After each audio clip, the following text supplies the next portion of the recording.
Bueno, hace unas semanas comenzamos a hablar de la oración de, de Juan 17, la oración que Cristo hizo al Padre justo la noche antes de su muerte, ¿no? Y bueno, pues es una oración importantísima porque nos afecta a los creyentes. Él está orando por nosotros, como dice el versículo 9. Dice, no ruego por el mundo, sino por los que me diste, porque tuyos son. Entonces, esta oración va a determinar nuestras vidas, nuestro destino, va a determinar nuestro servicio, todo, el todo de nuestra vida va a estar determinado en esta oración. Sabemos que ninguna oración de Cristo queda sin respuesta. Todas las oraciones de Cristo reciben una respuesta satisfactoria de parte del Padre.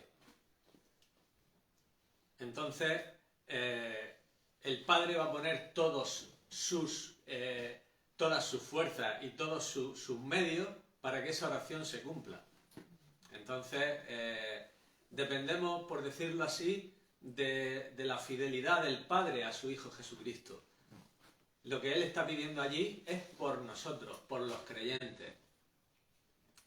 Él en esa oración pasa revista de todo lo que ha llevado a cabo con su venida a esta tierra. Y era el deseo de Cristo que los creyentes oyéramos esa oración. Sus discípulos que estaban allí con Él la oyeron porque quedó plasmada en ese evangelio. Pero era el deseo de que por todas las generaciones los creyentes conociéramos lo que Cristo iba a decir en esa oración. Hay otras oraciones de Cristo que no sabemos lo que oró. En otras sí, algunas oraciones cortas dando gracias al Padre, te alabo Padre porque escondiste estas cosas de los sabios y entendidos y las has revelado a los niños. Pero aquí es una oración, por decirlo así, extensa. Y era el deseo de Dios que nosotros supiéramos lo que Cristo iba a decir en esa oración, porque esa oración nos incumbe a nosotros. Entonces, en la sabiduría divina, pues se nos ha quedado esa oración ahí plasmada para que pudiéramos meditar en ella y gozarnos, ¿no?, en las maravillas de esa oración. Él está a punto de morir. Esa misma, o sea, después de esa oración, es el capítulo 17. En el capítulo 18 sale al Monte de los Olivos y lo prende. En el siguiente capítulo. Entonces era justo antes de su prendimiento, de su juicio sumarísimo y terrible, y de su muerte. Y entonces, pues, Él está pensando en nosotros. Él está pensando en aquellos que el Padre le había dado, como Él nos califica hasta 7 veces en esa oración sublime. Los que tú me diste, los que tú me diste. Entonces, en ese título podemos ver que desde la eternidad Dios ha determinado en su soberana elección escoger a un grupo de personas para que fuéramos el tesoro especial de su Hijo. Y aquí estamos pues gracias a esa intercesión de Cristo, ¿no? La intercesión de Cristo es fundamental para nuestra seguridad. Si no fuera por la intercesión de Cristo, no podríamos sostenernos en pie. La intercesión de Cristo es el factor quizás más determinante para nuestra seguridad. El rey David, que no estaba en esta dispensación de gracia, sino que estaba bajo la ley, y ya él tenía ante sí la seguridad de esa intercesión y de ese pastoreo de Cristo, como lo expresa de esa forma tan maravillosa en el Salmo 23, ¿no? El Señor es mi pastor y nada me faltará. En lugares de delicados pastos me hará descansar, junto a aguas de reposo me pastoreará, confortará mi alma, me guiará por sendas de justicia, por amor de su nombre. Aunque ande en valle de sombra de muerte, no temeré mal alguno, porque tú estarás conmigo. Tu vara y tu cayado me infundirán aliento. Y así, esa maravilla de la... Él vislumbró, por decir así, Él era una persona adelantada a su tiempo, ¿no? Porque él escribió una maravillosa estrofa de gracia, de la gracia de Dios, ¿no? casi todo lo que vemos en el Antiguo Testamento es la justicia, la ley, el juicio, pero él ya tenía esa seguridad en el pastoreo y en la intercesión de su pastor y podía escribir esas maravillas. Pero aquí está el pastor mismo intercediendo al Padre por nosotros, ¿no? De una forma gloriosa, ¿no? Y empezamos a ver algunos aspectos importantes de esas peticiones que Cristo hace al Padre, ¿no? Y vemos como en el versículo 4 Él pide que le sea restaurada esa gloria suya. Él dice al Padre: yo te he glorificado en la tierra, he acabado la obra que me diste que hiciese, ahora pues glorifícame tú para contigo, con aquella gloria que tuve antes de que el mundo fuese. Aquí se nos está revelando ni más ni menos quién es Cristo, que no es otro que Dios hecho carne. Dios hecho carne. La persona de Cristo es la persona divina, es una persona gloriosa, el glorioso Señor Jesucristo. Es una persona que no estimó el ser igual a Dios Padre, como cosa a que aferrarse, sino que se despojó y tomó forma de siervo hecho semejante a los hombres, y estando en la condición de hombre se humilló a sí mismo, haciéndose obediente hasta la muerte y muerte de cruz, ¿no? Pero aquí se nos revela que Cristo no comenzó a existir en el nacimiento, ni siquiera en la concepción, en el vientre de María, sino que su gloria se remonta a la eternidad pasada y no tiene principio ni tiene fin. Nosotros sí tenemos principio, no tendremos fin, pero sí tenemos un principio. Pero Él no tuvo principio. Él es antes de todas las cosas y todas las cosas en Él subsisten. Él creó, es el creador de todas las cosas. Él es el divino y eterno Dios, ¿no? Entonces, pues ahí se nos dice quién es realmente Él. Pero luego comienza, cuando empieza esa intercesión a partir del versículo 9, ya es una intercesión por nosotros, ¿no? Cuando empieza a decir que ruega por nosotros, por lo que el Padre le ha dado, ¿eh? Y le dice al Padre que tuyos son. Nos lo dice. Cuando después de haber dicho en el versículo 9 que yo ruego por ellos, no ruego por el mundo, sino por los que me diste, porque tuyos son. O sea, podemos decir que Cristo es la dádiva de amor del Padre al mundo, pero los creyentes son la dádiva de amor del Padre a su Hijo Jesucristo. Entonces es el regalo, es el buscar una esposa para Cristo, ¿no? Como Abraham hizo con su hijo Isaac, cuando lo envió a por una esposa, ¿no? O como el rey del capítulo 22, perdón, de Mateo, donde dice que el reino de los cielos es semejante a un rey que hizo fiesta de bodas a su hijo. Vemos cómo es el rey el que toma la iniciativa de buscar una esposa para su hijo. Es Abraham, el padre, que quiere buscar una esposa para su hijo Isaac, y envía al siervo de confianza, envía al Espíritu Santo para que de entre todos los pueblos tome una esposa para el hijo amado, ¿no? Y entonces sigue pidiendo en esa oración y pide en el versículo 11, en el versículo en el 13, nos dice que ya no somos del mundo. Yo les he dado tu palabra y el mundo los aborreció, porque no son del mundo, como tampoco yo soy del mundo, ¿no? En el momento que somos llamados, se produce un corte, una circuncisión. Ya no pertenecemos al mundo. El creyente ya no pertenece al mundo. El mundo puede influenciarnos, porque de hecho estamos en el mundo, pero ya no pertenece. Se ha producido un corte, una circuncisión. Somos separados del mundo. Por eso luego antes, en el capítulo 15, Dice, si fuerais del mundo, el mundo amaría lo suyo, pero vosotros no sois del mundo, yo os escogí del mundo. Por eso el mundo os aborrece, porque no sois del mundo. Entonces el creyente ya no está en el mundo. No, o sea, no pertenece al mundo. Vamos a ver, estamos en el mundo, pero no pertenecemos al mundo. Aunque la influencia del mundo siempre va a estar ahí, ¿no? Y por eso nos pide que seamos, por eso pide en la oración, en esos versículos pide que seamos guardados del mundo. Dice eso en el versículo, antes he dicho el versículo 13, pero era el 14. Dice, no ruego, en el 15, dice, no ruego que los quites del mundo, sino que los guardes del mal. No son del mundo, como tampoco yo soy del mundo. Guárdalos del mundo.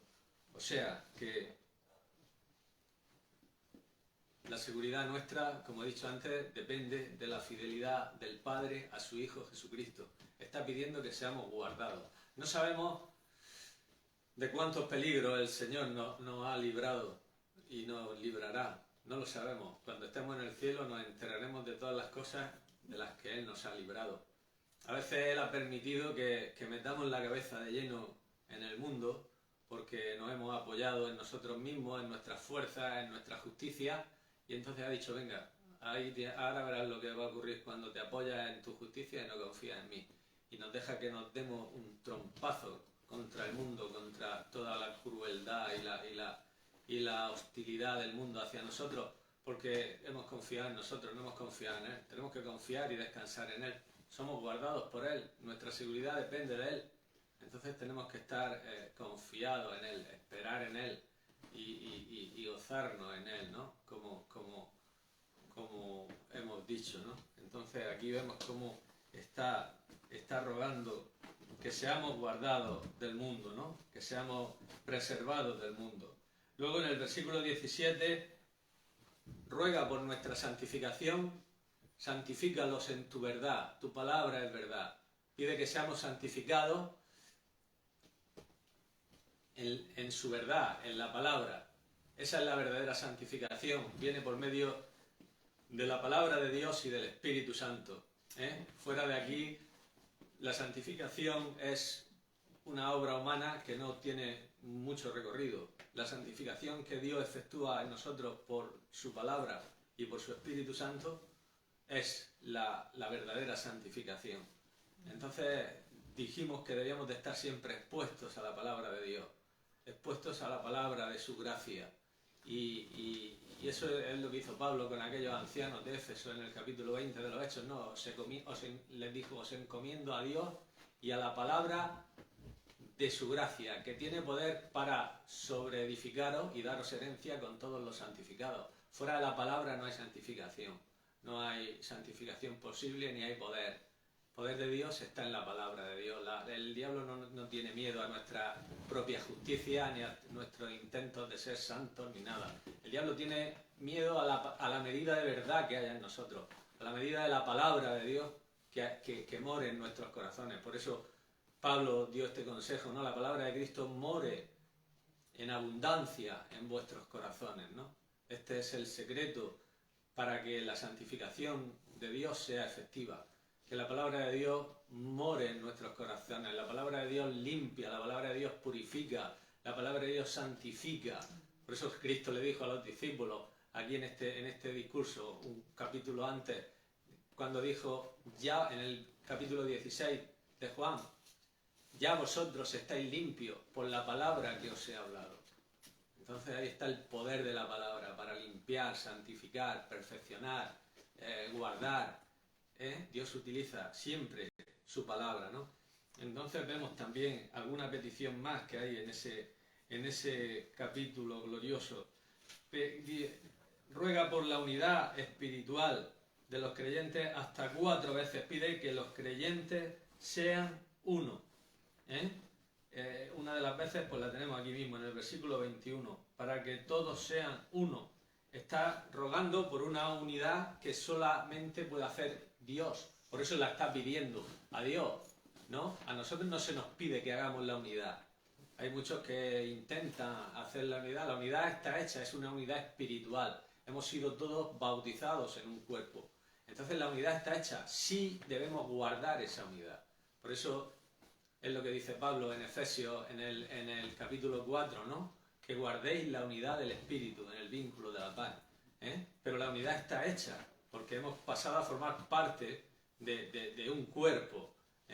Y formamos, todos los creyentes verdaderos, formamos parte de ese glorioso cuerpo de Cristo. Esa unidad se rompe exteriormente pues cuando hay divisiones sectarias, pero no puede romperse. La iglesia verdadera es una y siempre será una, pero ante el mundo pues será una imagen que es triste porque hay muchas denominaciones, mucha confusión, mucho de todo, ¿no? Y bueno, y esto es exteriormente, a los ojos de Dios la iglesia es una. Él no ve la iglesia pentecostal, ni la iglesia presbiteriana, ni la iglesia metodista, ni la iglesia bautista, ni la iglesia de hermanos, ni ninguna iglesia. Él ve a su hijo, al cuerpo de su hijo, a la esposa de su hijo, y es una.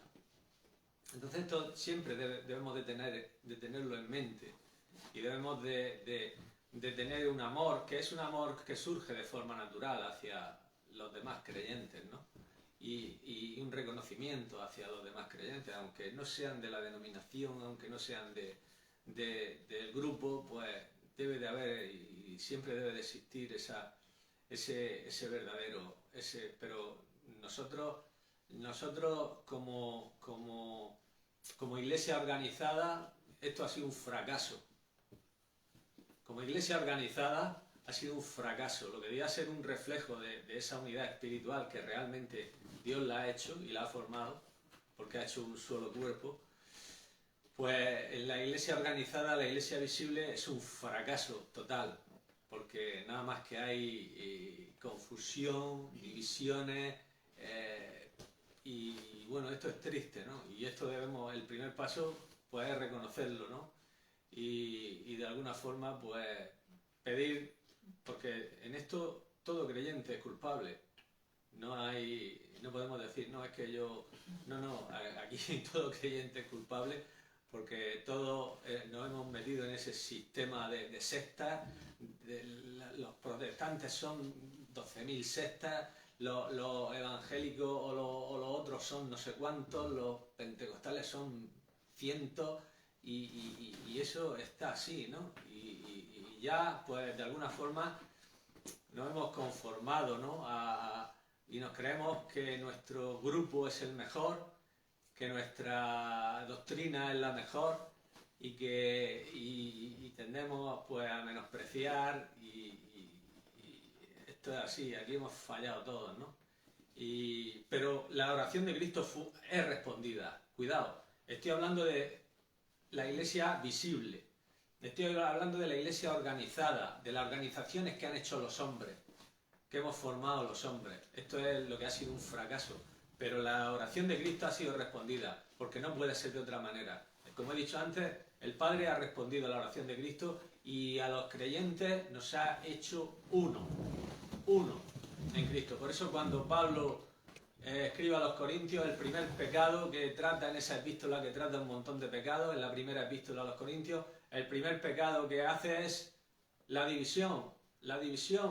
Os ruego, hermanos, que habléis todos una misma cosa, que no haya entre vosotros divisiones, sino que estéis perfectamente unidos en una misma mente y en un mismo parecer. Porque he oído que hay entre vosotros divisiones. Uno dice yo soy de Pablo, otro dice yo soy de Apolo, otro dice yo soy de Cefa, otro dice esto. Aquí uno es de Lutero, otro es de Calvino, otro es de Spurgeon, otro es de MacArthur, otro es de Carl Luna, otro es de tal, otro es de cual. Aquí cada uno nos hemos hecho ya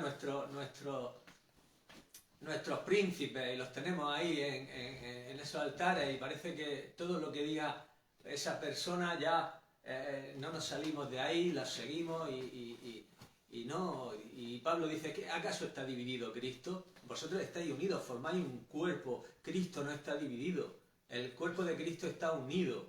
Entonces no hagáis vosotros esto, porque esto va contra contra la realidad espiritual que hay en vosotros. La realidad espiritual es que sois uno en Cristo y no debierais de embarcaros en todas esas cosas, ¿no? En seguir a líderes humanos como estaban siguiendo. Cada uno se creía que era lo máximo. Hoy hay personas que siguen a estos hombres que he mencionado, ¿no? Sea Lutero, sea tal, sea cual, y los siguen ahí y no se salen hasta que... Es que a veces no les importa ni lo que diga la palabra de Dios, ¿no? Por seguir a esos hombres, ¿no? Y nosotros no debiéramos idolatrar a ningún hombre. Nosotros debiéramos de tener pasión por Cristo, pero no estar apasionados de una forma enfervorizada, como hoy que vemos muchas personas que están enfervorizadas, ¿no? En eso del mundial. Vemos a esos argentinos que están ahí idolatrando o a otros países que idolatran, y nosotros no debemos de idolatrar a nadie, ¿eh? No debemos de idolatrar porque esto es un pecado. Esto es un pecado y la Biblia lo dice que en Romanos 1 que una de las consecuencias del pecado es que buscan a la criatura antes que al Creador, honran a la criatura antes que al Creador, el cual es bendito por los siglos. Y nosotros no debemos de honrar a ninguna criatura, debemos dar gracias a Dios por estos hombres, por lo que nos puedan edificar, pero ya está, pero no tener una mentalidad pasional con ellos, ni mucho menos. Debemos de tener una pasión por Jesucristo, estar enamorados de Jesucristo, amar a Jesucristo y seguir a Jesucristo. Y lo demás es secundario, lo demás son hermanos nuestros y siervos nuestros. Y por mucho que algunas personas traten de elevarse por sobre los demás, no son nada, son consiervos y hermanos y coparticipantes de la gracia con nosotros y humanos igual que nosotros. Aquí no hay papas ni hay nada en el mundo evangélico, pero sí se han hecho papas, sí hay personas que se han hecho a sí mismos papas y otras y esto tiende a romper la unidad. Porque parece que las personas son seguidoras de esos hombres, o de esas personas, o de esas denominaciones, y lo anteponen a todo. Y nuestra pasión es Cristo, y estamos unidos en Cristo, y somos hermanos en Cristo. Y no llaméis, Jesús lo dejó bien claro, insistió en ello, no llaméis rabí a nadie, no llaméis maestro a nadie, no llaméis padre vuestro a nadie, no llaméis a nadie, porque vosotros sois uno, y uno es vuestro maestro, Cristo, y uno es vuestro Señor, Cristo, y uno es vuestro Dios. Y esa es la mentalidad que deberíamos tener, ¿no? Pero este mundo, pues, hemos cogido y hemos copiado también esto del mundo. El mundo idolatra cantantes, idolatra futbolistas, y nosotros idolatramos a siervos de Dios, y a veces estamos ahí con ellos, y eso rompe la unidad, o sea, exteriormente rompe la unidad. Eso hace que cristianos nos dividamos y que sigamos a hombres, y a veces a doctrinas de hombres, y a veces a cosas que no tienen mucha base escritural algunas veces.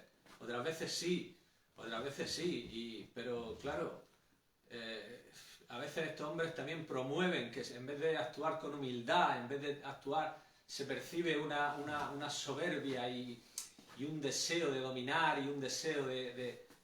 Esto también Pablo lo censura mucho en el capítulo 3, ¿no? Cuando dice que nadie es...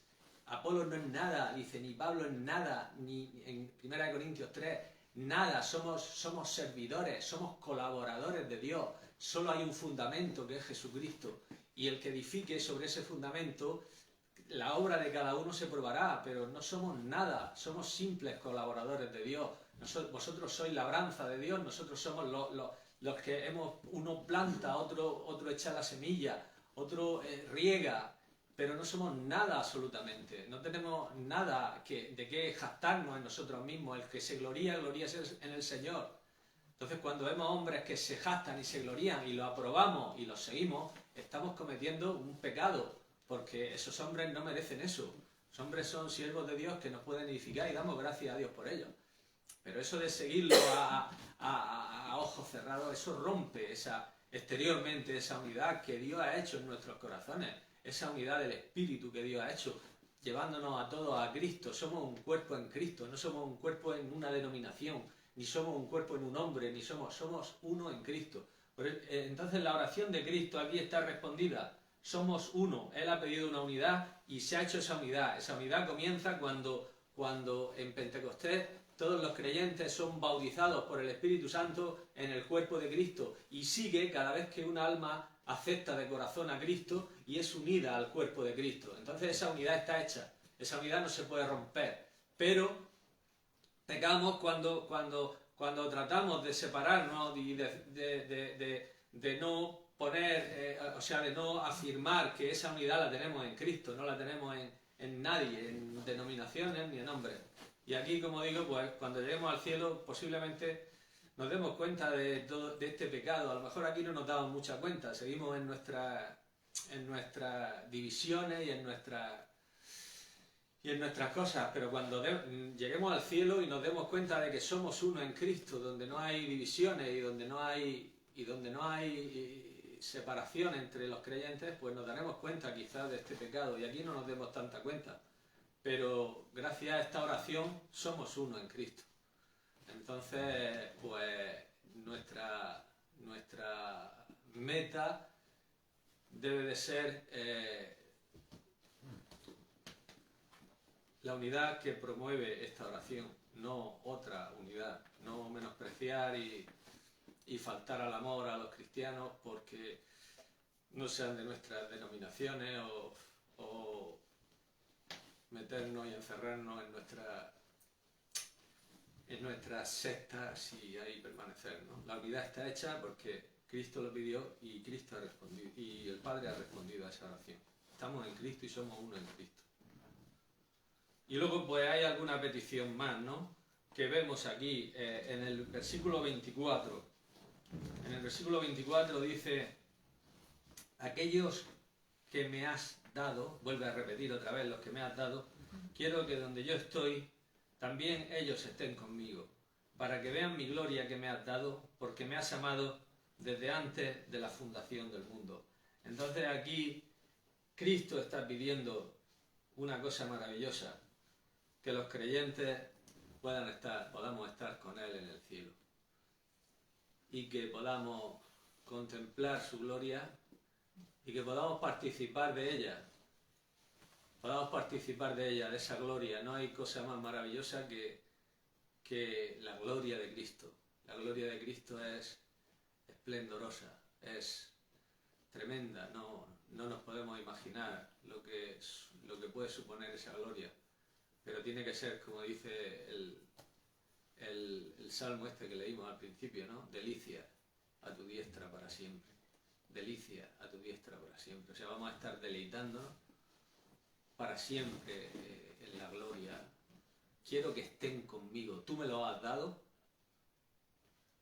El Cristo está diciéndole al Padre: tú me lo has dado como un regalo, pero ahora yo te pido a ti que donde yo esté, ellos estén conmigo, que ya no se separen nunca de mí y que vean mi gloria y que participen de ello y que sean saciados del torrente de mi gloria.